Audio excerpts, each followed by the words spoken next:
As the packages were delivered, the darkest secrets of the residents began to be exposed. The town of South Rendivill, once tranquil and peaceful, now found itself submerged in a sea of uncertainties and hidden terrors. Emily, the dedicated local schoolteacher, received a package containing a letter written by her sister, who had been missing for years. The handwriting was unmistakable, and the contents of the letter revealed truths Emily could never have imagined.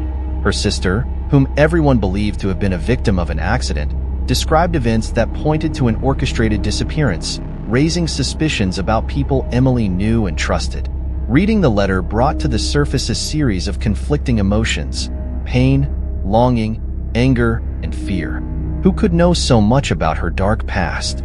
Sheriff Tom Williams opened his package and found a rusty but still recognizable gun. It was the same pistol used in an unresolved crime decades ago, a murder that had haunted the town and stained Tom's reputation as a young police officer. Seeing the gun brought back memories he had tried to repress, along with the guilt of never having solved the case and brought justice to the victim. Every glance at the gun flashed back to that fateful day. The body, the blood, the victim's empty stare. Tom knew he needed to face these demons from the past. But how? Meanwhile, Mrs. Thompson, the elderly lady who lived on the corner, received an old diary belonging to her late husband. The pages were filled with disturbing confessions, revealing a secret life of crimes and betrayals. The shock of discovering her husband's true nature, someone she believed she knew intimately, left her devastated and questioning her own reality. In the diary, he narrated terrible acts, secrets that now, even after his death, came back to haunt her. Every written word seemed to pulse with a malignant energy, and Mrs. Thompson felt as if her own life was being rewritten by these revelations. As each package was opened, the entire town of South Rendivill began to feel the weight of the revelations. Pastor David found an anonymous letter describing a scandal involving church leaders from decades ago. The letter detailed secret meetings, bribes, and immoral acts that challenged everything the congregation believed sacred. The local pharmacist, Jack, received a photograph proving his involvement in a counterfeit drug scheme, something he had sworn was buried forever. The image, with precise date and location, was undeniable proof of his guilt. The revealed secrets not only shook the trust among residents, but also unearthed buried fears and guilt from the past. The small town, once united and welcoming, turned into a cauldron of distrust and paranoia. Casual meetings at the Rendivill Cafe became tense and silent, with furtive glances and anxious whispers. Conversations that once revolved around simple daily life now centered on suspicions and revealed secrets. No one felt safe, and everyone was a potential accomplice or traitor. The effects of the packages didn't stop at personal revelations.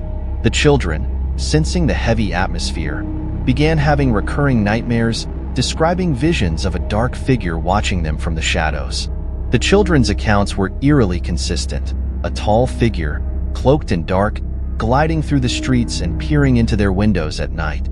Pets behaved strangely, often refusing to leave the house. Dogs barked at nothing, cats hid in unusual places. The atmosphere of South Rendivill became suffocating, as if the town itself was slowly being swallowed by darkness. Emily, Tom, and Mrs. Thompson, each dealing with their own traumatic revelations, decided to join forces to uncover the truth behind the packages and John Marlowe. They began investigating Marlowe's past, looking for clues about his connection to the town and the secrets he seemed to know so well. In their searches, they discovered old documents mentioning a tragic accident and a fire that nearly destroyed the town many years ago. There was something darker about Marlowe than they could have imagined. Who was he really? And why did he seem to know so much about everyone?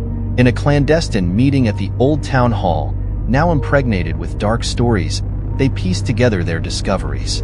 The dates of the tragic events coincided with Marlowe's arrival, suggesting he was not just an ordinary mailman, but possibly a vengeful entity returning to settle scores. The idea of facing a vengeful spirit was terrifying, but they knew they needed to act before more secrets were revealed and the town succumbed to chaos. Each carried the weight of their own guilt and fears, and facing them seemed the only way to save South Rendivill. As the night fog covered South Rendivill, Emily, Tom, and Mrs. Thompson prepared to confront Marlowe. They knew the key to ending the terror lay in discovering the full truth about the town's past and the events that led to the tragedy. Determined to protect their loved ones and restore peace, they armed themselves with courage and hope, ready to face the horrors Marlowe brought with him. Each step toward Marlowe's house was a battle against their own fear, but they knew there was no turning back. The episode ends with a chilling scene as the trio approaches Marlowe's house, an ancient and deteriorated structure on the town's outskirts. The house seemed to pulse with a malignant energy, and the surrounding forest whispered dark secrets. The door creaked open, revealing a shadowy interior filled with a malevolent presence. The walls were covered with strange symbols and old photographs, each a piece of the puzzle that was John Marlowe. The fate of South Rendivill and the truth about Marlowe were about to be revealed in a confrontation that would determine the future of all its inhabitants. Inside, shadows moved and the tension increased. What did Marlowe really want? And what else did he know about South Rendivill's secrets? Emily, Tom, and Mrs. Thompson entered the house, their hearts racing, ready to face the unknown. The darkness inside the house seemed to swallow every ray of light, and the silence was almost deafening. With each step, the trio felt they were closer to discovering the truth, a truth that could either free or condemn South Rendivill forever.